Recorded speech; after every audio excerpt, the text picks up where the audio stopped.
Boa noite, boa noite, boa noite. Para quem for assistir depois, bom dia, boa tarde. Sejam bem-vindos e bem-vindas ao último encontro, à última live da Semana do Autoconhecimento na Prática. É uma alegria estar com vocês aqui, todos vocês que acompanharam todos esses encontros, que começou lá no dia 11, lá na força de uma lua crescente, e agora vai começar na força da lua cheia, vai terminar, na verdade, na força da lua cheia, eclipsada em Peixes. Peixes é um signo que eu me conecto muito, apesar de não ser o meu signo solar, mas tenho muitas coisas importantes no meu mapa astral natal em Peixes, que traz esse arquétipo da transcendência, da fé, da espiritualidade, daquilo que não se explica, mas se sente. Se tem uma coisa que Peixe sabe, é sentir. E de certa forma terminar essas lives com a presença ilustre e honrosa do meu mestre de astrologia é, de certa forma, fechar uma grande jornada de conhecimento, agradecendo a todos os parceiros e parceiras, as pessoas mestras que chegaram aqui nesses dias, a Mila Lakshmi, que falou com a gente sobre o sagrado feminino, o Eduardo Pereira, que falou sobre o sagrado masculino, a Roseli Passionik, que falou sobre Cabala, a Kainde Awara, que falou sobre xamanismo, ao Bartô Nigro, que falou sobre constelação familiar, e hoje a gente vai falar um pouco sobre astrologia na prática. E antes de chamar meu convidado, eu gosto sempre de começar essas lives com uma rápida meditação. Afinal de contas, a gente está vindo aí de um início de semana, provavelmente muitos de vocês que hoje estão agora ou que vão assistir depois, vem de um dia corrido ou vem de uma vida corrida, e eu tenho vibrado e me conectado com a força da tranquilidade, da leveza, das pausas, o quão importantes são as pausas no meio desse frenesi e dessas energias todas que nos atravessam num dia. Então, se fizer sentido para você, coloca os pés no chão, alinha bem a coluna, imagina que tem uma cordinha puxando o centro da sua cabeça. Se fizer sentido, deixa os palmos com as mãos para cima para receber do universo, fecha os olhos. E primeiro só observa como está a tua respiração, sem julgamentos, sem querer entender ou forçar a barra da tua respiração, só como ela naturalmente está no aqui e no agora. Convida cada célula do teu corpo para ir se chegando. Agradece a oportunidade de estar aqui mais um dia nesse planeta. E a gente vai fazer 3 respirações conscientes, respirando pelo nariz, soltando lentamente pela boca, para que vá trazendo essa integração e essa conexão com esse ser que somos nós, materializados e espiritualizados nesse planeta. Então respira bem fundo pelo nariz, solta lentamente pela boca. Segunda vez, respira mais profundo ainda, solta lentamente pela boca. Terceira vez, respira o mais profundo que der e solta lentamente pela boca. E convida cada parte do teu corpo para estar no aqui, no agora, abrindo o coração e a mente para os aprendizados que essa noite maravilhosa pode nos trazer, nessa força de uma lua cheia, lá na espiritualidade, lá na transcendência de Peixes, com essa oportunidade de ouvir quem tem para nos dizer tanto sobre as mãos. E lentamente vai abrindo os teus olhos, chegando aqui mais uma vez na força da lua cheia e da possibilidade de conversar com os astros, com quem tem muita intimidade com ele. Boa noite, mestre amado, querido. Boa noite, boa noite. Grato pelo convite. Eu que profundamente. Falei no início, né, que para mim, Peixes é um um signo muito especial. Eu sou uma sagitariana meio pisciana, como você bem sabe. E essa jornada astrológica, né, que desencadeia, né, esse arquétipo lá no final dessa transcendência, dessa sem bordas, como você já me ensinou, e eu adoro essa expressão, calha bem com essa energia de hoje, de estar encerrando essa semana do autoconhecimento, que foi um projeto que eu criei para abrir as portas do Clube do Autoconhecimento, que é o meu novo projeto, que vai nascer na primavera, de uma primavera a outra. A ideia é estar conectada com essa egrégora das pessoas que adentrarem, fizerem a adesão do clube, de uma primavera a outra, né? Numa energia bem saturnina, de constância, de disciplina, de seguir juntos numa egrégora em que a gente possa aprender um pouco sobre tantas ferramentas de autoconhecimento, mas de uma maneira leve e de uma maneira prática. A palavra prática, ela tem martelado muito o meu juízo nos últimos tempos, porque eu acho que a gente...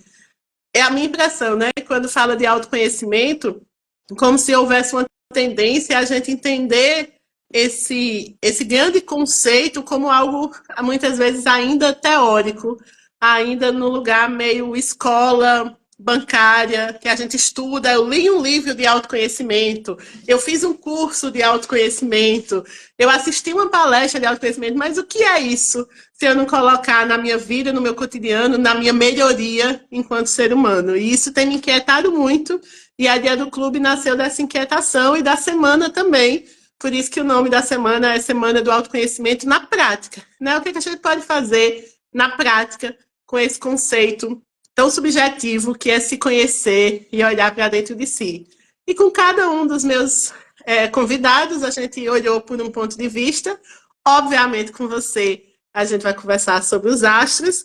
E tem uma pergunta que eu tenho feito logo de cara para todos os meus convidados, que é como foi o seu despertar espiritual, ou qualquer coisa que o valha, porque eu tenho a sensação que as pessoas, muitas vezes, inclusive quando estão curiosas com essa jornada, elas gostam de saber que por mais que você tenha 30, 40 anos como astrólogo ou tarólogo, um dia você teve a sua primeira curiosidade, um dia você teve o seu primeiro despertar, e eu acho que isso traz uma certa humanização e empatia para quem está achando tudo isso muito vago ainda. Então, essa é a minha... Para iniciar nossos bate-papos, eu tenho sempre feito essa pergunta: como foi que a astrologia, ou que o autoconhecimento, ou que as terapias holísticas chegaram na sua vida, Sam? Conta pra gente. Legal, legal. Olha só, essa sensação de que o autoconhecimento, né, sempre é uma coisa que não tem a ver com o lado prático da vida, eu acho que vem desses lugares sagrados onde as pessoas iam. Então, lá na Grécia, para um lugar ser um templo, para um lugar ser um lugar sagrado, né, um espaço sagrado, e os espaços sagrados eles tinham regras diferentes. Então, para entrar no espaço sagrado, às vezes não podia comer certas coisas, ou tinha que mudar o comportamento, ou a atitude. Essas coisas assim, né, fez com que as pessoas tivessem sempre um conceito de que a espiritualidade ficava apartada do lado prático. Em outras sociedades, ela fazia parte da rotina, do dia a dia, né? Mas na nossa sociedade, a gente depois herda essa ideia de que os monges, as freiras, os padres ficavam no claustro, ficavam num lugar distante do lado prático da vida. Então, acho que por causa disso, muitas vezes, né, essa sensação de que autoconhecimento foi uma coisa que ficou distante. Mas o autoconhecimento, como você está convidando as pessoas a viverem e experimentarem isso na prática, fala muito sobre esse assim, quanto mais eu me conheço, mais eu posso fazer boas escolhas para mim. Você perguntou quando tudo começou para mim. Eu escuto das pessoas muitas histórias. Às vezes a morte de alguém, às vezes um problema de saúde, às vezes uma tragédia da cidade que estavam, às vezes uma questão emocional, uma separação, um divórcio, ou um nascimento, né, de alguém, ou coisa assim. Eu sou, na verdade, de uma segunda geração de pessoas que buscam, que têm essa história de autoconhecimento. Na verdade, de uma segunda, de uma terceira geração. A minha avó sempre esteve muito envolvida com esse processo, mas da forma como eu vivencio o experimento fazendo cursos, lendo livros, fazendo jornadas, aprendendo astrologia, né? A minha mãe tinha uma relação com isso. A minha mãe tinha uma Uhum. relação com astrologia, com tarô, com reiki, com meditação. Ela era uma buscadora. Em algum momento, Uhum. por causa dos eventos da vida dela, né? Ela mudou de cidade, ela vivia no Rio de Janeiro, foi morar em Blumenau, né? Foi virar professora e passou por bullying, passou por uma série de coisas, né? Que tinha a ver com a vida dela, mudando completamente o contexto social da qual ela vivia. E isso Uhum. acabou gerando nela essa busca por respostas que ela não encontrava.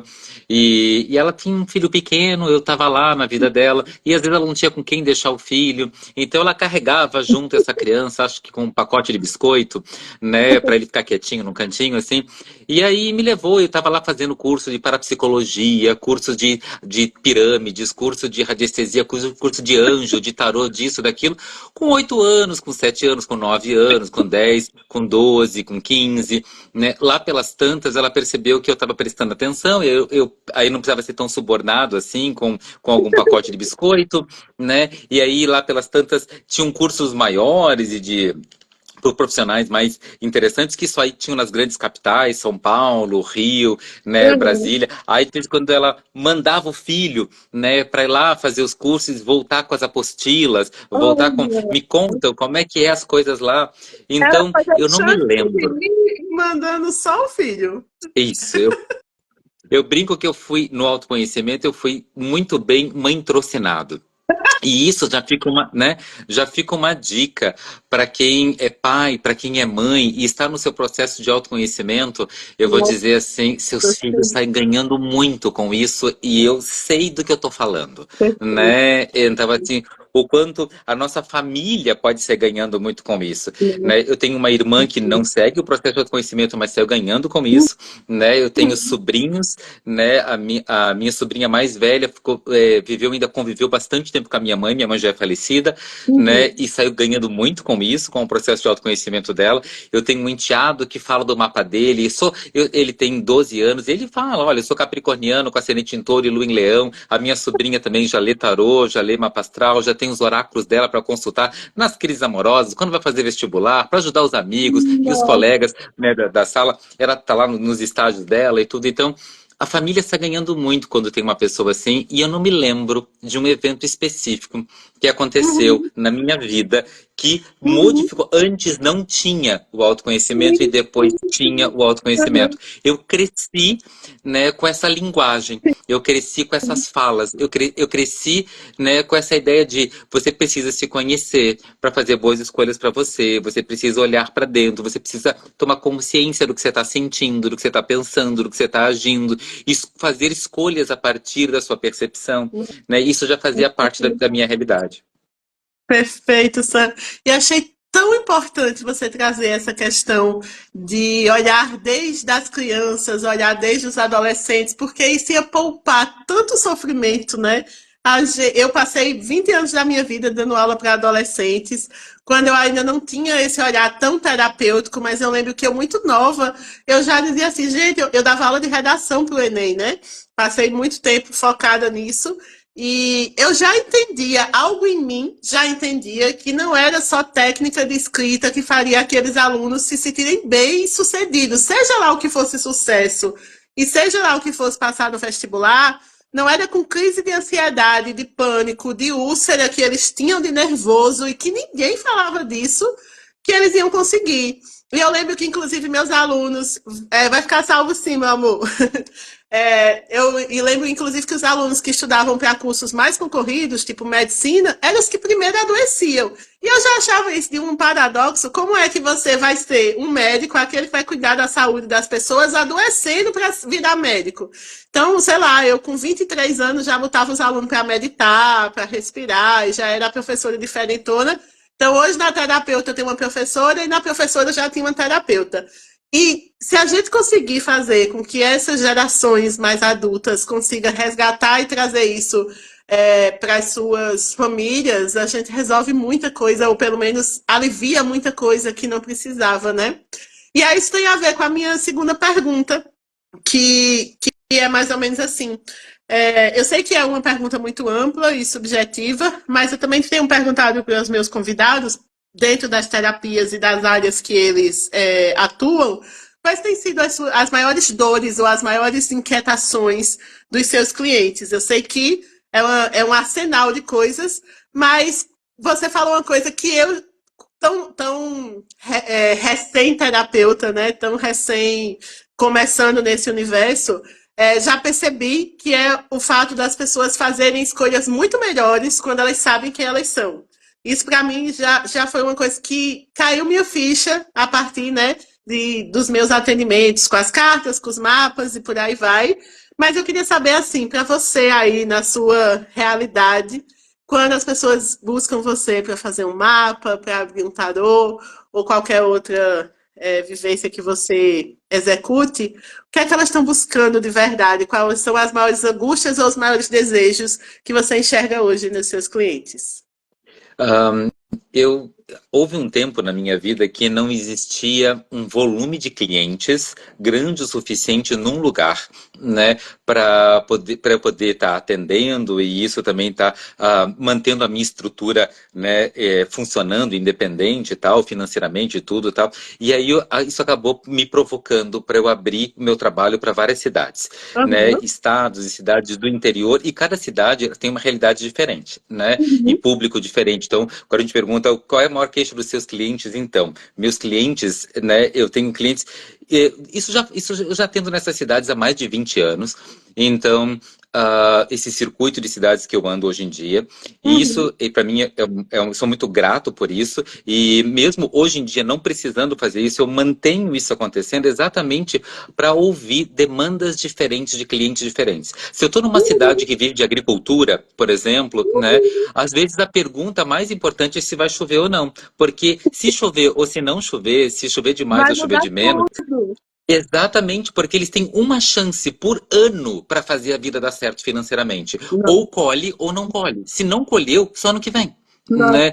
Então a vida acaba sendo regida muito, essas questões financeiras, as questões de sobrevivência, às vezes tem um apelo muito forte. Numa outra cidade, por exemplo, em que é sede de um governo, em que é uma capital, em que as pessoas têm serviço público e o dinheiro está garantido lá no final do mês, e essas coisas muitas vezes não são um problema, né? Aí as pessoas vão perguntar mais sobre o amor. Né? Em outras cidades, onde, né, as questões ligadas às relações ou ligadas aos dinheiros, né, as coisas estão mais resolvidas, e é uma cidade, por exemplo, que tem uma cultura de consumir grandes quantidades, né, de uma comida ultraprocessada, né, por causa da cultura da sociedade, coisa assim, e está todo mundo doente. Claro que a pergunta é se eu vou ter câncer, se eu vou ter diabetes, se eu vou estar doente, se eu vou ter Alzheimer, se como é que vai funcionar a minha vida. Então, porque às vezes a convivência com a questão ligada à doença é muito forte, né? Mas basicamente eu posso separar esses temas de perguntas, de modo geral, dos meus clientes em 3 ou 4 grupos, né? Na primeira linha. Então as perguntas mais perguntadas sempre vão ser, né, na minha opinião, assim, dinheiro, relações e a saúde, né? Quando as pessoas perguntam de saúde, normalmente as coisas estão já num nível extremo, né? Uhum. E, Ninguém quer e quando as saber de pessoas saúde enquanto ainda tá saudável, né? perguntam Quando já isso, tá ninguém ali com pergunta medo da morte. isso. Quando ele perde saúde é que pergunta, Sim. né?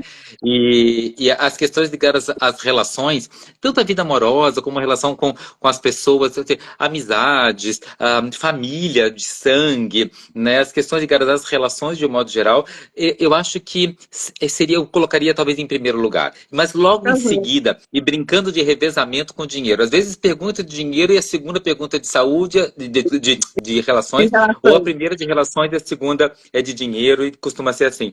E as pessoas que normalmente já estão nesse caminho há mais tempo, isso, e aí nunca é a primeira pergunta, ou a prioridade durante um certo tempo na vida da pessoa, normalmente fica um pouco mais atrás. E as pessoas que já estão mais comprometidas com o processo é que começam as perguntas ligadas à espiritualidade. Senão, os 3 carros-chefes Uhum. costumam ser saúde, ou dinheiro, ou amor. Mas dependendo da sociedade, dependendo do grupo, dependendo da cidade, dependendo, né, se é homem ou mulher, o cliente, dependendo da cor de Sim, pele, dependendo da idade da pessoa, né, é que a gente sim. vai mais para dinheiro, para relações ou para saúde. Eu ia te perguntar isso, inclusive, porque eu tenho uma impressão, você pode me confirmar se você também tem, justamente sobre os grupos, os gêneros, né? Você também atende mais mulheres do que homem, porque essa é uma regra de maneira geral. Mas você é homem, não sei se você atende mais homens. Sua clientela é mais feminina? Sim, minha clientela certamente é bem mais feminina do que masculina. Quando eu sou aluno, né, ou Uhum. quando eu sou cliente, eu percebo isso, que sempre a maior parte da turma é feminina. Quando eu dou Sim. aulas, a parte da turma é feminina. E certamente consultas individuais em consultório, a maior parte do grupo Também. certamente é muito, muito, muito feminino mesmo, né? E Quando tem um dia inteiro que geralmente. todos os meus clientes são homens, eu digo, gente, que legal, tô feliz, né? E geralmente você tem a sensação que as mulheres perguntam sobre o amor e os homens perguntam sobre dinheiro, em primeiro lugar, porque eu tenho essa sensação em mim, e eu, inclusive, graças aos estudos astrológicos com você, quando você trouxe aquele livro que mudou meu olhar assim, maravilhoso, As Deusas e as Mulheres, e os Deuses e os Homens, entendia até o porquê, meio que o arquétipo disso, né? Que parece que os homens estão buscando o poder e as mulheres estão buscando os amores, mas eu queria te ouvir falando, se você percebe assim também. Acho que mais antigamente, há uns 10, 20 anos atrás, isso era bem mais óbvio, né? Sim. E eu acho que hoje em dia as mulheres se libertaram Uhum. mais e os homens menos das suas obrigatoriedades de gênero social. Né? Ah, Eu acho que os homens se libertaram menos porque a sociedade dá certo, assim, tem uma certa autorização para os homens e por isso eles estão confortáveis, a maior parte dos homens, e aí não uhum. tem tanta autorização para fazer mudança. O lugar das mulheres, muitas vezes, socialmente falando, é um lugar muito desafiador, né? E por isso a necessidade de mudança é maior e é de se libertar desses papéis muito quadradinhos. Então, aquela ideia clássica das mulheres perguntarem primeiro sobre o amor, muitas das minhas clientes hoje nem falam sobre amor e falam só sobre a vida, carreira delas e financeira e coisas assim, independências, né? Mas os homens se sentem menos autorizados, parece que eles estão com mais vergonha para começar com amor. Parece que eles se sentem menos masculinos se eles começarem assim, ah, eu tô em crise de amor, antes de perguntar se vão dar certo Sim. na vida, ganhar dinheiro e pagar as contas. Então, assim, eu sinto menos autorização dos homens de perguntar sobre o amor.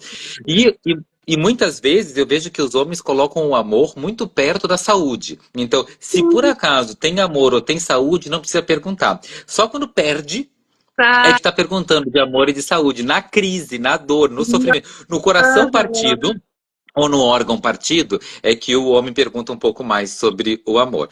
Mas eu acho que eu percebo que é muito mais não autorização interna, né, Sim, de entrar nesse assunto de cara, né? Enquanto as mulheres têm muito mais auto-autorização para falar um pouco sim, mais sobre suas carreiras, sobre seus dinheiros, independente de como estão suas vidas amorosas. sim. E quanto mais tempo, mais idade vai tendo as mulheres, eu percebo que elas se preocupam menos com o amor, independente de estarem numa relação ou não. Interessante. Muito legal você trazer isso, assim. Minha cabeça fica analisando mil coisas, porque, inclusive na live com o Eduardo Pereira, né, que é um dos criadores da Jornada Solar, que a gente falou sobre o sagrado masculino, ele trouxe uma coisa que eu nunca tinha parado para pensar. Na verdade, que eu não sabia da forma como ele trouxe, que ele falou algo parecido com o que você está dizendo. Quando o homem busca autoconhecimento, o auge é procurar um psiquiatra para tomar um remédio. É tipo assim, ah, eu tô muito mal da cabeça, médico, por favor, passe aqui um remedinho. Daí a buscar um psicólogo ou um terapeuta é um salto gigantesco que muitos não fazem. E, de fato, você trazer isso também, né? É como se fosse uma falta de autorização que se a gente voltar pelo que a gente estava falando agora, das famílias, e começar a ler desde a infância, a gente vai entender por que, é que esse homem não pergunta. Porque ele escutou quando ele tinha 3, 4, 5 anos, engula o choro. Se você é fraco, se você demonstrar o que você está sentindo, você é um covarde. Aqui, eu não sei se é uma prática do Brasil, mas pelo menos na região que eu nasci, tinha muita coisa do se apanhar na escola, apanha em casa de novo, porque você se permitiu, né, ser frágil. Então, essas crianças feridas, né, que no masculino se apresentam dessa forma, e achei o máximo você falar que as mulheres, por outro lado, talvez justamente por ser um público que busca mais autoconhecimento, já a gente já consiga enxergar uma certa mudança geracional. Eu também consigo enxergar isso. E enxergo, inclusive, nas meninas mais novas, de tipo, depois eu me preocupo em casar. Vamos ver aqui se eu vou conseguir fazer meu mestrado, meu doutorado, né? Tem uma coisa assim. Tem uma coisa, Sam, que eu sempre falo, sempre falo, quando eu falo de astrologia, que é a astrologia me ajudou a ser mais empática com as pessoas. É como se eu, tipo assim, antes da astrologia, depois da astrologia.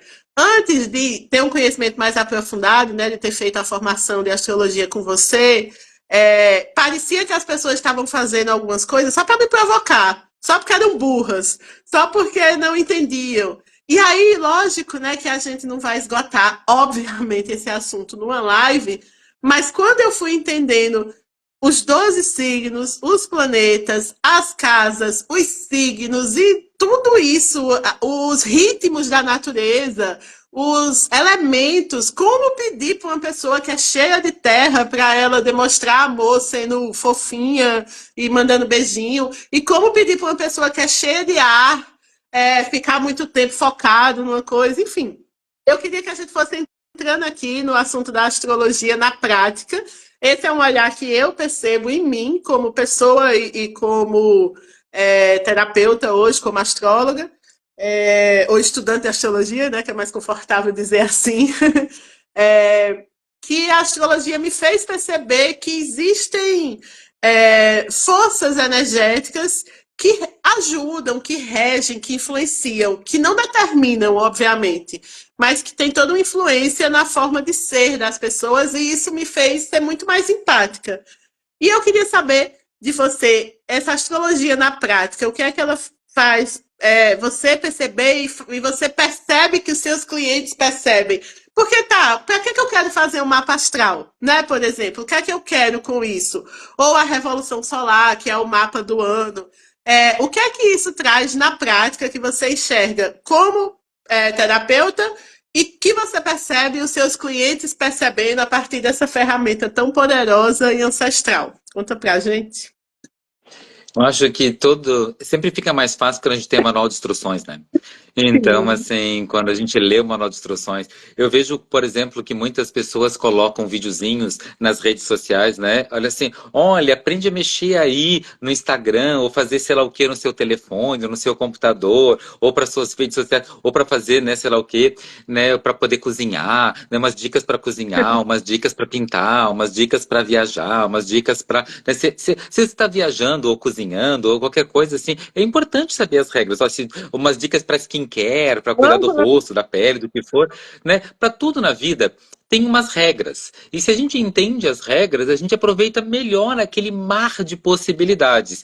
E conforme a gente vai entendendo, né, que, por exemplo, a gente tem que entender a nossa pele para poder fazer um bom skincare. Se a gente tem que entender como Uhum. que o tofu é diferente da alcatra para poder cozinhar ele direito, né? Se a gente tem que entender que viajar para a Índia é diferente de viajar para Nova York, né? Porque senão a gente acaba se ferrando numa viagem. Então, a mesma coisa acontece com a nossa maneira de pensar, agir e sentir. Não tem um jeito único, né, para todo mundo, no mundo inteiro, né? Então, tem gente que é tímida, gente que é extrovertida, tem gente que é melhor em exatas, gente melhor que humanas, tem gente que quando está ansioso come demais, tem gente que perde a fome, né? Tudo isso torna cada pessoa única. Todo mundo é muita gente, ninguém é muito pouquinho, né? O que a gente está ganhando numa consulta de astrologia a gente compreende o que vai funcionar pra gente. Se eu entender que a minha história de ganhar dinheiro é sozinho, ou se eu entender que a minha história de ganhar dinheiro é com sociedade, se eu entender que a minha história de me relacionar é a distância e conversando, e eu para outras pessoas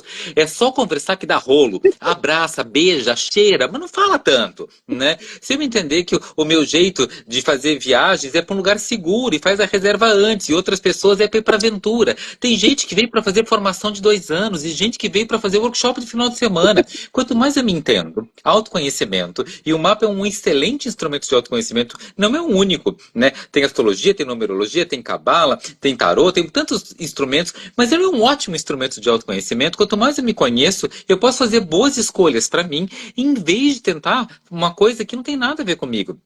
Se eu me entendo no meu mapa astrológico, lá na casa do dinheiro, na casa dos relacionamentos, na casa das amizades, na casa da viagem, do estudo, da fé, da saúde, onde eu tenho uma tendência a somatizar ou não, conforme eu vou entendendo uma boa leitura, uma leitura competente do meu mapa, né, o que isso vai trazer para mim? Isso vai trazer ferramentas para fazer escolhas que vão funcionar na minha vida. E não quer dizer que diferente do jeito que eu faço seja errado, só não, talvez não serve para mim. Nem irmãos gêmeos são iguais. E às vezes eles têm 4 minutos de diferença. Então, exatamente esse conceito, essa ideia de que o autoconhecimento vai trazer, na prática, escolhas acertadas, com menos perda de tempo. Até, eu descobri que eu era alérgico a alguma coisa. Se você fez um exame e descobriu que era alérgico, não come aquela castanha, né? Então, da mesma maneira, se eu entendi que parceria não é o jeito que eu ganho dinheiro, não fico tentando uma sociedade. Ou o contrário, se eu entendi que eu não ganho dinheiro sozinho, eu faço parcerias. Né? Se eu me entendi que é legal para mim misturar amor com trabalho, eu vou fazer uma parceria com quem eu amo. Se eu entendi para mim que amor e trabalho, quando estão juntos, um ferra o outro, gente, eu vou perder meu relacionamento ou vou perder meu trabalho, tentar trabalhar com a pessoa com quem eu me relaciono, aí eu não misturo essas coisas. E cada um tem uma regra, cada um tem algo, um planeta aqui, um sol ali, uma lua lá, e tudo isso vai trazendo esse potencial bem pragmático, bem prático, bem realista, de tentar um troço que tem a ver comigo, em vez de tentar um troço que não tem nada a ver comigo. Se eu sou Chapeuzinho Vermelho, não adianta procurar 7 anões. Isso serve para quem nasceu Branca de Neve, né? Se eu sou Chapeuzinho Vermelho, na minha história, meu negócio é a vovozinha caçadora lobo mal, né? Então, assim, eu tenho que ver o que tem a ver com a minha história no momento do meu nascimento. E isso, inclusive, é algo que a astrologia dá, não só como autoconhecimento, mas compreender o mapa astrológico, por exemplo, de um cônjuge, de um sócio, de um pai, de uma mãe, de um filho, né?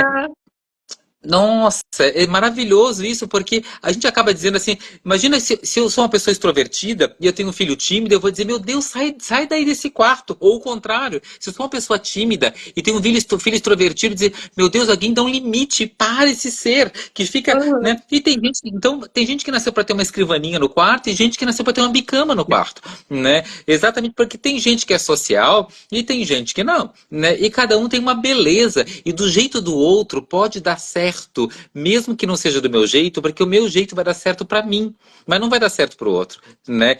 A gente não é um problema para ser resolvido. A gente, cada um de nós, é um mistério para ser vivido, né? Essa frase do Osho, eu acho que ela define muito, né, a utilidade do autoconhecimento na prática. Se eu compreendo o meu mistério, eu não acho que eu sou um problema, eu não vou resolver meu problema, porque eu sou um mistério, eu vou viver meu mistério. Que lindo, Sam. Olha, se tem alguém no mundo que não estava a fim de fazer um mapa, se ele assistir essa live e tiver 5 centavos de juízo, se ele não já tiver feito, ele vai querer fazer. E o melhor, como eu sei que a sua agenda é cheia, eu já vou dizer que ele pode fazer comigo, porque você não vai ter nem tempo para fazer. Viu como Assino eu estou como generosa? avalista, adoro. O meu grande objetivo, além da consulta, de ensinar astrologia, é para multiplicar. A ideia é que quanto mais gente possa fazer o trabalho, né, de qualidade, mais todo mundo está ganhando com isso. E tem outra coisa que eu Olha, também percebo, Sameli, que é assim, a gente acaba atraindo, cada astrólogo, né, acaba atraindo, cada terapeuta de modo geral, acaba atraindo clientes que têm algo para aprender com aquele profissional e vice-versa, sim, né?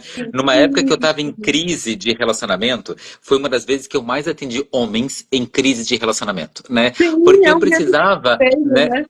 Exatamente, eu precisava ler aqueles mapas e abrir aqueles tarôs e falar 50 vezes por dia uma coisa que eu precisava ouvir, né? E foi muito importante para mim. Então, muitas vezes, quando a gente, Sim. né, é importante que hajam muitas pessoas para poderem serem atendidas e certamente muitas das pessoas que estão aqui hoje, né, ouvindo parte do que a gente está conversando, né, numa live que é aqui a anfitriã é você, certamente essas pessoas têm algo muito para aprender com algo que você tem para transbordar. Então, por favor, diga para as pessoas, façam um mapa com você. Porque esse é o momento em que essa informação está chegando, né? Então, isso é Sim. de imenso valor. E sabe, nossa, tudo que você está falando deixa meus divertidamente tudo feliz aqui, né? Porque é, isso, o nome já diz, né? Mapa astral. É um mapa. Você tem um roteiro ali, que o mapa não é o caminho. Eu inclusive, falo isso, né? Quando eu estou atendendo as pessoas.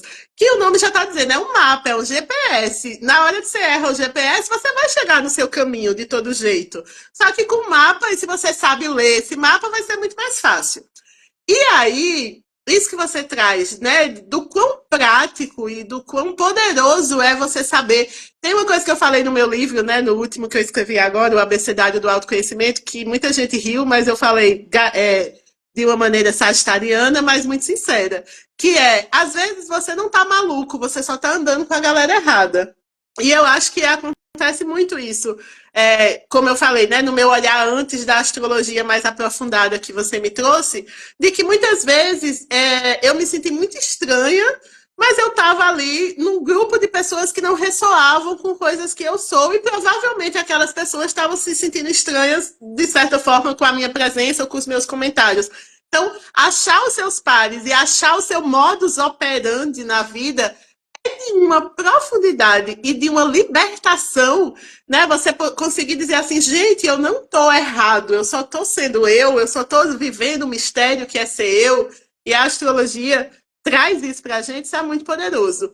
A outra coisa que eu queria falar dentro disso é que tem um limite muito sutil nisso que a gente está falando, e que eu enxergo, não sei se você concorda comigo ou não, que é quando a pessoa se apega, se agarra ao seu mapa ou à sua qualquer característica lá e fica apegado, assim, parece que é uma tábua que está salvando você no mar. E eu noto muito isso, inclusive, numa astrologia mais rasa, que é a que muitas vezes, infelizmente, faz mais sucesso, principalmente hoje na tecnologia, né? Muitas pessoas ainda entendem a astrologia daquela maneira bem horóscopo de jornal, saia hoje com a camisa verde e jogue no número 10, que a gente sabe que isso teve lá o seu papel meio entretenimento, mas isso não é astrologia raiz.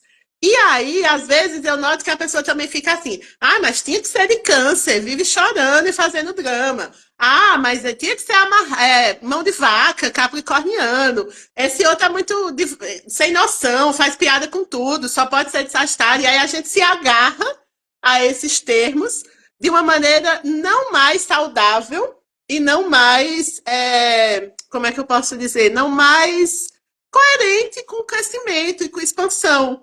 E aí é engraçado, já para passar a fala para você, mas, por exemplo, para mim, eu fiz essa brincadeira agora, né, do venham fazer mapa comigo, mas você sabe, você é meu mestre e também é o meu astrólogo, o quão desafiador é para mim, com meus montes de peixes, me vender, por exemplo. Me vender nesse sentido de falar sobre o meu trabalho, de divulgar, criar essa semana do autoconhecimento, organizar, planilha, isso é tudo que meus peixes querem fugir.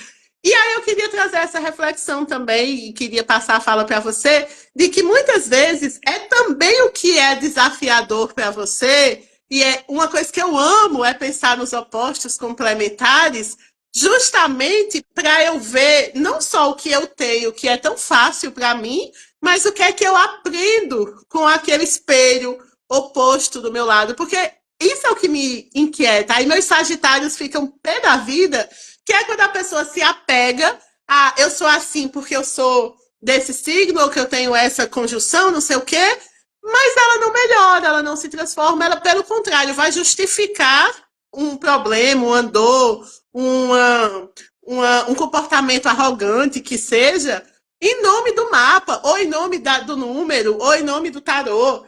E eu enxergo tudo isso como ferramentas de crescimento, de desenvolvimento humano e espiritual. Então, se eu, Samely, sei que o meu desafio é terra, que eu me conecte com o elemento terra, que eu aprenda com o que é a terra, com o que é que os terrenais têm para me ensinar. E faça as pazes com os duendes, porque eu já estou aqui cheia de fadas e de sereias. Então, isso é o que me interessa também, né? E aí eu queria que você também trouxesse esse seu olhar sobre isso, se também você sente que acontece um pouco dessa coisa de eu sou assim por causa desse signo, e aí agora você só assim, e aí você usa não para se melhorar, mas para se justificar. Fala sobre isso, Sam. Tá. Olha só, a primeira coisa que eu queria dizer é que eu acho que cada pedacinho cumpre uma função, né? Isso tudo está a Sim, serviço da vida, né? Então, sim. assim, eu acho que horóscopos de jornal e horóscopos de revista são de extremo valor, de extrema importância, mesmo que não seja, que a astrologia de verdade não seja isso, né?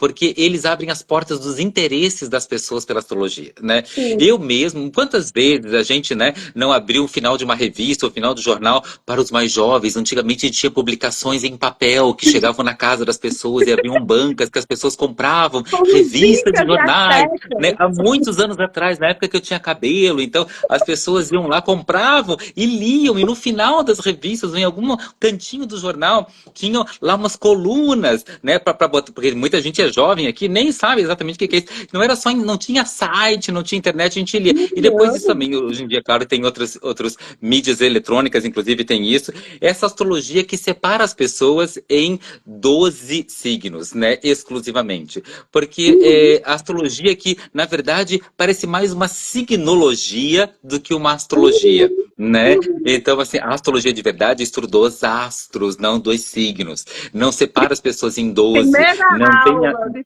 da Não tem a formação de ver com astrologia.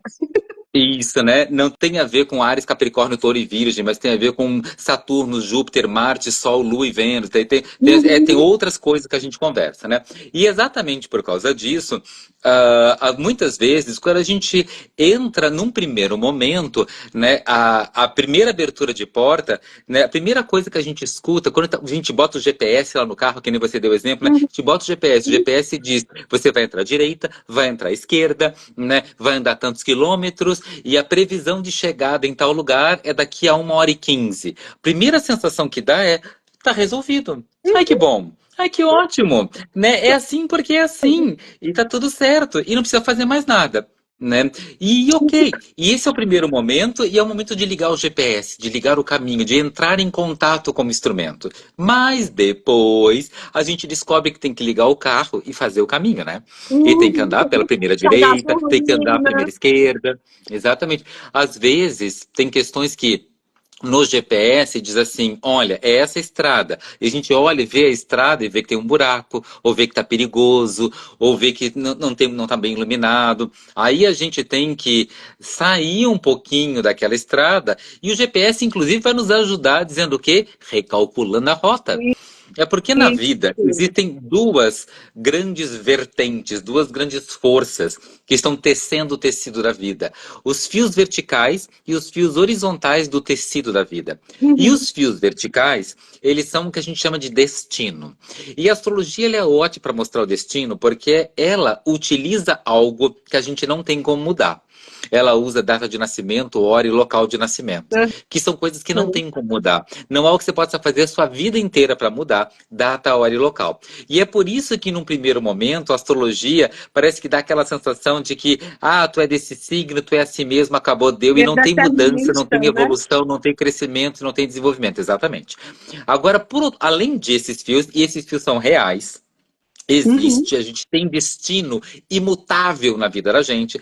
Isso não é toda a vida da gente. Tem uma outra coisa horizontal, né, que são os Uhum. fios de livre-arbítrio, de livre escolha, de livre desenvolvimento, que é o que a gente vai utilizar exatamente para crescer dentro do nosso destino. Na genética, aquilo que não tem como mudar, a gente chama de genótipo, e o que tem como mudar de fenótipo, né? Na Uhum. vida, porque o corpo físico não é separado do emocional, do mental, do espiritual, é a mesma coisa. A gente tem um livre-arbítrio e a gente tem um destino, né? Então, Uhum. destino. Sempre tem uma noite no meio de 2 dias. Livre-arbítrio. Se eu vou dormir, se eu vou comer uma fritura, se eu vou estudar, se eu vou ver televisão baixinho, se eu vou tentar comprar tijolo às 3 da manhã. E algumas coisas vão dar certo, outras vão dar errado. Não muda o destino. Continua sendo uma noite no meio de dois Continua dias. sendo Mas noite. livre-arbítrio é tentar comprar tijolo às 10 da manhã que eles entregam na sua casa e tentar dormir de noite, né? Que aí vai dar mais certo. Tentar almoçar quando os restaurantes estão mais abertos ao meio-dia, em vez de tentar achar um restaurante aberto aberto para almoçar, né, às 3 da manhã. Então, oficialmente, o destino sempre vai ter coisas que... não tem destino, tem só meu livre-arbítrio. Tá bom, seu chefe demitiu você. O que você vai fazer?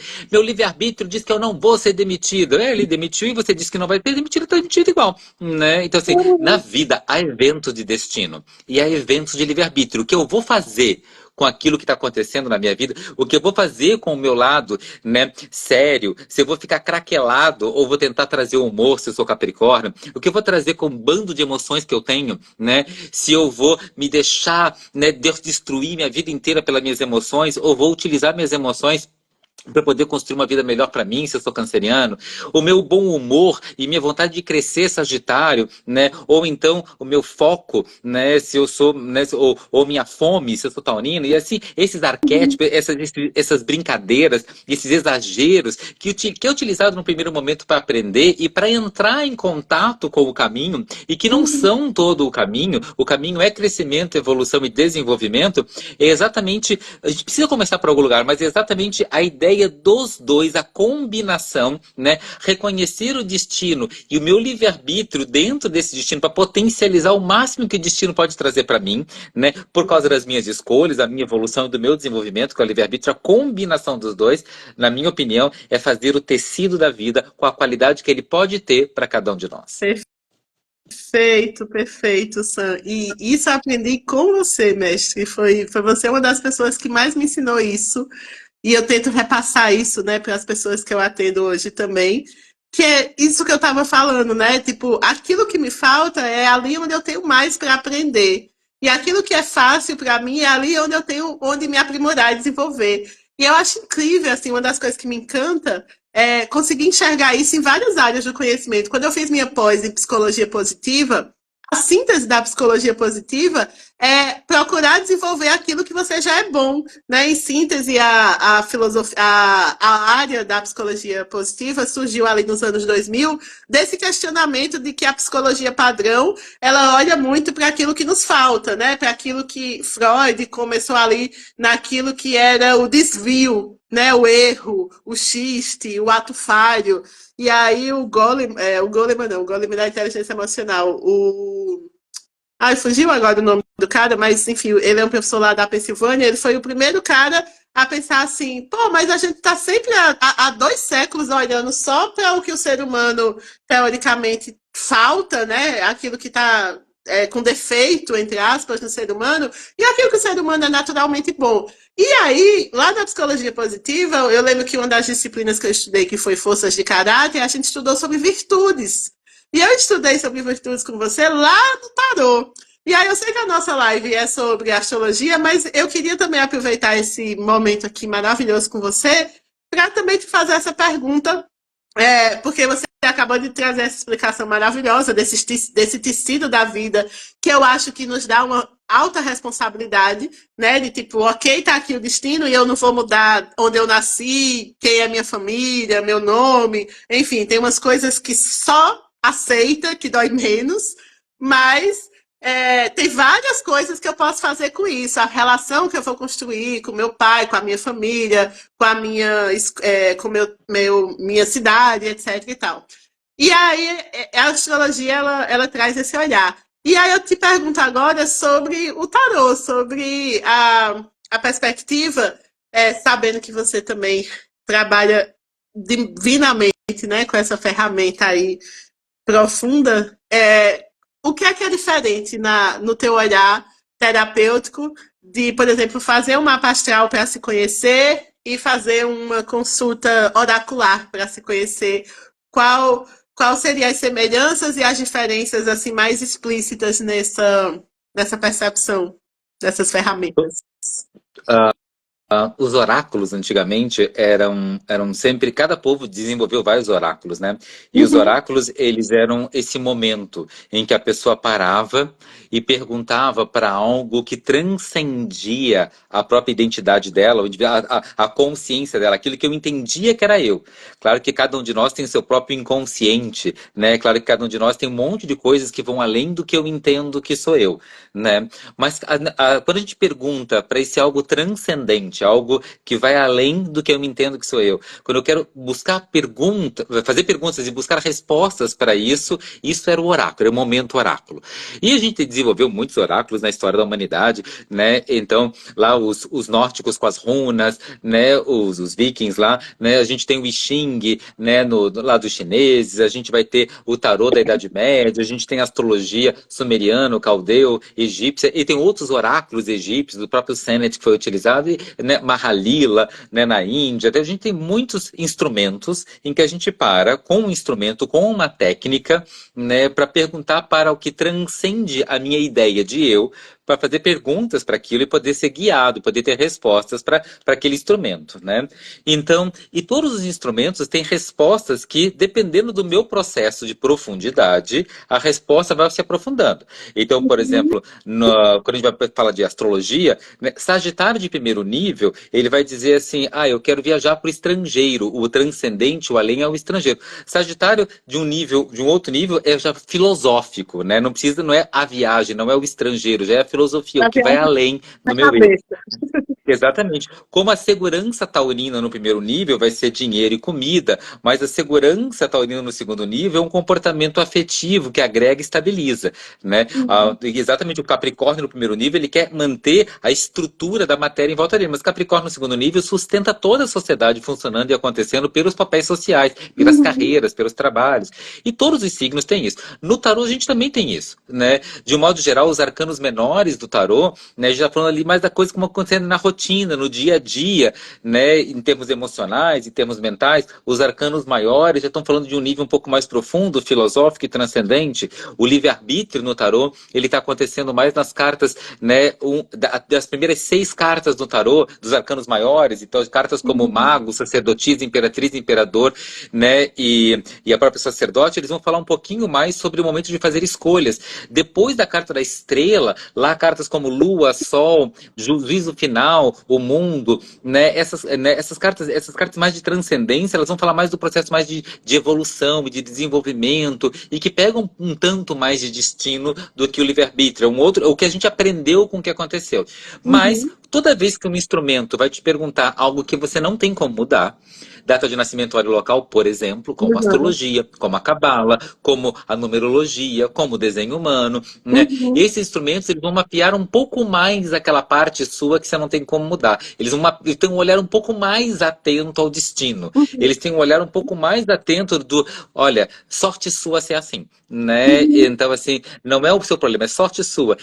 Tenta fazer mais autoestima do que autotransformação, né? Já instrumentos que pedem para você fazer escolhas durante a consulta. No tarô eu escolho as cartas, no I Ching eu jogo as moedinhas, nas runas eu elejo lá as letrinhas, né, do Ogan, né, lá dos celtas, das runas dos vikings, então assim, seja em pedrinha, em madeirinha, em coisa assim. O fato é de que quando eu elejo nesses tipos de oráculo, né, e que cada consulta, a resposta, porque na astrologia, se eu vou perguntar para outro astrólogo com a mesma data de nascimento, hora e local, né, para ele ler meu mapa, né, são astrólogos diferentes, mas o mapa vai ser o mesmo que eles vão ler. Cada um vai ler com o seu estilo, com a sua forma, com as suas escolhas de palavras, na sua língua, na sua própria cultura, mas vai ser o mesmo mapa. Consulta de tarô, por exemplo, como de outros oráculos, não é assim. Cada vez que vai fazer uma consulta, mesmo que seja com a mesma pessoa, o mesmo tarólogo, mesmo cliente, pode sair cartas diferentes, uma sequência diferente, no momento diferente. Então, eles estão mapeando muito mais o que tem a ver com o livre-arbítrio, com as escolhas, com a evolução, com a percepção. Às vezes, durante a própria consulta, a gente muda para um outro nível, um outro estado de evolução, né? Entendi que isso vai dar errado, não vou mais fazer assim. Estava fazendo assim até agora. Durante a consulta, mudei de ideia. Já está no outro nível, já outra carta sairia se a pergunta fosse repetida de novo, pela própria tomada de consciência da situação. Então, são instrumentos que têm muito mais a ver com esse processo evolutivo. Então, mas ao mesmo tempo, exatamente porque eles são tão suscetíveis à nossa capacidade de evoluir, né, qualquer previsão feita num tarô, né, não vai poder ocupar um espaço na sua vida de mais de 3 meses ou de mais de um ano, certamente nem pensar, né? Então é legal, daqui a uns 3 meses, sentar com o tarô de novo e refazer as perguntas, né? Enquanto na astrologia, não, a gente consegue fazer previsões para 1 ano, 2, 3, 4, 5, 10, 15, 30 anos na frente, com um razoável, altíssimo, tipo 99,4% de grau de acerto, né? Sem possibilidade de alteração ou mudança até chegar à data prevista. Então, em outras palavras, a gente poderia dizer que se você quer respostas mais momentâneas, os oráculos como o tarô, as cartas ciganas, as runas, eles podem te trazer uma resposta mais imediata, ou uma orientação melhor, né, mais imediata. Mas você quer. Se você for uma sagitariana que pergunta para o seu mestre o que é que vai acontecer em 2028, como eu fiz na sua última consulta comigo, aí é melhor que seja com os astros mesmo, né? Não?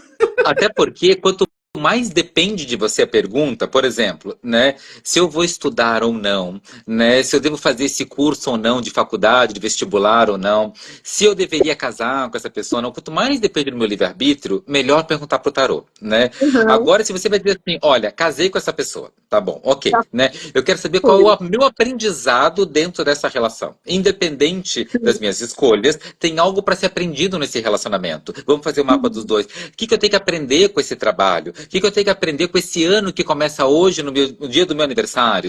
O que Uhum. que eu tenho que aprender, né, com essa viagem? Qual é o aprendizado, qual é a evolução?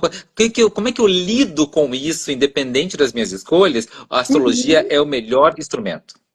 É, sou suspeita para falar, porque a minha queda de paixão maior é pela astrologia. Eu até admiro o seu coração ser tão bem equilibrado que você consegue 2 anos de astrologia, 2 anos de formação de tarô, porque eu fico ali querendo estudar tudo que os 5.000 anos de astrologia tem para me ensinar.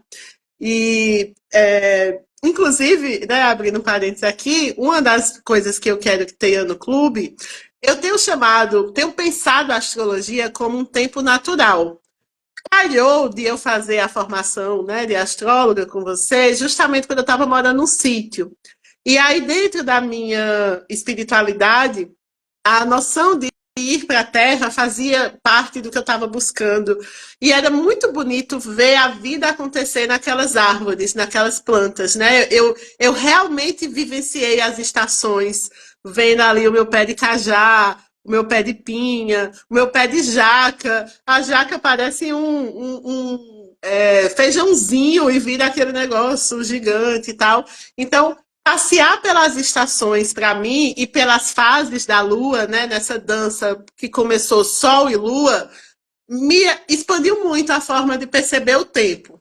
E aí, quando eu conectei isso com os outros astros, né? Então, quando a gente pensa, por exemplo, nos ritmos da natureza, que cada signo ou abre uma estação, ou mantém uma estação, ou abre espaço para a nova estação que vai vir, que nada mais é do que o cardinal, o fixo e o mutável.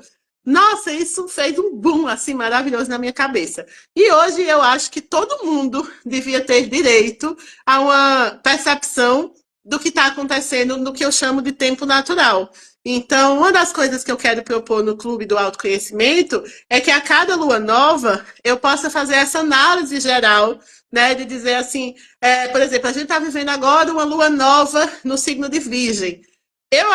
Eu comecei a entender Virgem como o melhorador, aquele que fala assim, como é que pode melhorar? Já tá bom, mas o que é que eu posso fazer para ficar melhor?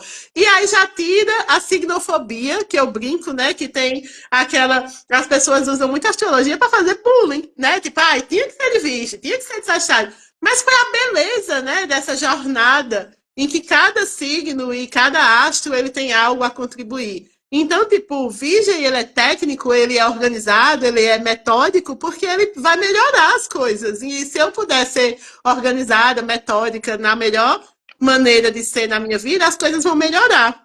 E ele deixa tão melhor que ele já abre caminho ali para a Libra, deixar tudo mais bonito e mais florido na primavera, no caso aqui do hemisfério sul, né? E aí eu sinto que as pessoas podem ter acesso a isso, não necessariamente para elas saberem, tipo, se elas vão casar ou não, mas o que é que está acontecendo agora nisso que eu chamo de tempo natural, que eu posso aproveitar energeticamente para a minha vida, né? Por exemplo, acho que esse é o exemplo mais óbvio, mais clássico e mais clichê, o que eu vou dar agora. Mas a gente passou um agosto inteiro com Mercúrio retrógrado.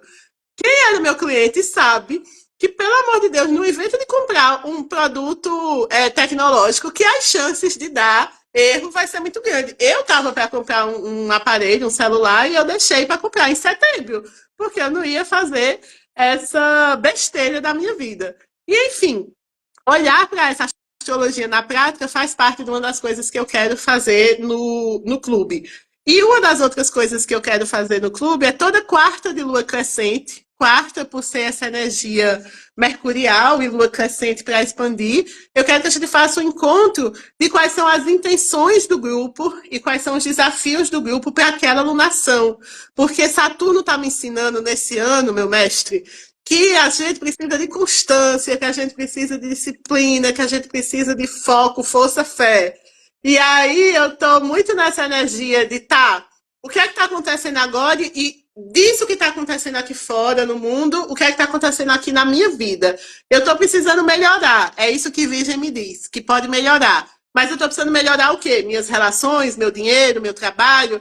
E aí, a partir do que a egrégora do grupo trouxer, né, que eu vou fazer uma pergunta por formulário e tal, aí eu quero criar um encontro específico para aquilo que a maioria trouxer. Então, essas são algumas das minhas propostas para o clube. E outra coisa, só para fechar esse momento, que eu estou falando muito para as pessoas, é que eu não quero que seja mais um curso nesse peso de, eu tenho que assistir aula e, sabe, não vai dar tempo e no final parece que eu vou fazer uma prova. Nessa minha proposta, o clube é para ser um espaço de descanso, é para ser um espaço de aconchego, de pessoas que estão ressoando em algo parecido, em busca de desenvolvimento pessoal, e que ali elas encontrem os seus pares. Então, esse é o meu projeto. Por isso que ele vai nascer na primavera e vai até a próxima primavera de 2025, porque eu quero que essas pessoas estejam ali conectadas, e eu também, né, com elas, para a gente fazer algo prático e constante, como Saturno em retrógrado em Peixes, passando bem pertinho ali da minha casa 1, ainda na minha casa 12, tá me puxando carinhosamente a orelha. E eu tô até achando uma cosquinha boa, sabe? Acho que eu fiz as pazes com Saturno. E aí eu queria aproveitar, isso não teve nenhuma outra live, mas eu não sou nem besta de estar aqui com você no eclipse que vai ter em Peixes e não pedir assim. Sabe quando você está entrevistando o cantor preferido? Que você fala, você pergunta, você dá uma enrolada. Como é que foi sua vida, seus livros, não sei o quê, suas músicas. Mas no final é óbvio que você vai dizer para o seu cantor preferido: dá uma palhinha. Então eu queria pedir que, se fosse possível, mestre, você trazer o seu olhar poderoso, sábio, para esse eclipse. Peixes, lua cheia, nesse eixo aí, Virgem, Peixes, como aprendi com você, que é fé e ciência caminhando juntos. Se você puder falar um pouquinho disso, eu vou amar. Tá bom. Todo eclipse, a gente tem uma perda de algo. Ou perde o Sol ou perde a Lua. Né? Numa lua cheia, é a Lua que a gente está perdendo. E é interessante porque quando a gente perde o Sol, é como se a gente perdesse um pedaço do nosso futuro. E quando perde a Lua, a gente perde um pedaço do nosso passado. Então, perder o futuro é como uma planta que perde a capacidade, momentaneamente, o eclipse passa, né? Mas perde essa capacidade de florescer ou frutificar, não dá resultados. Mas perder o passado é como uma planta que perde as raízes. E por um instante isso enfraquece a planta como um todo. Ela também vai ter problemas para florescer e frutificar sem raízes. Então, é como se a gente achasse que o futuro vai ser melhor e não está se lembrando de como as coisas aconteceram no passado. E sem usar o passado como referência, a gente acaba criando um futuro que é igual ao passado. A gente está fadado a repetir padrões em vez de fazer diferente. Ter passado é a única forma de ser abençoado para fazer um futuro diferente, né? E o eclipse é um momento muito especial de atenção, de manter a atenção muito acordada, porque vai dar uma sensação que a gente tem que se livrar do passado e ir para o futuro. E, na verdade, não. Se livrar do passado é estar fadado a repeti-lo e perder o futuro, né? Então, a gente não pode perder nossa relação com as raízes.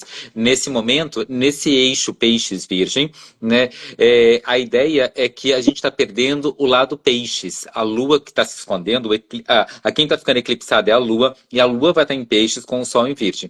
E isso faz com que a gente tenha uma sensação de perdendo um pouco a fé.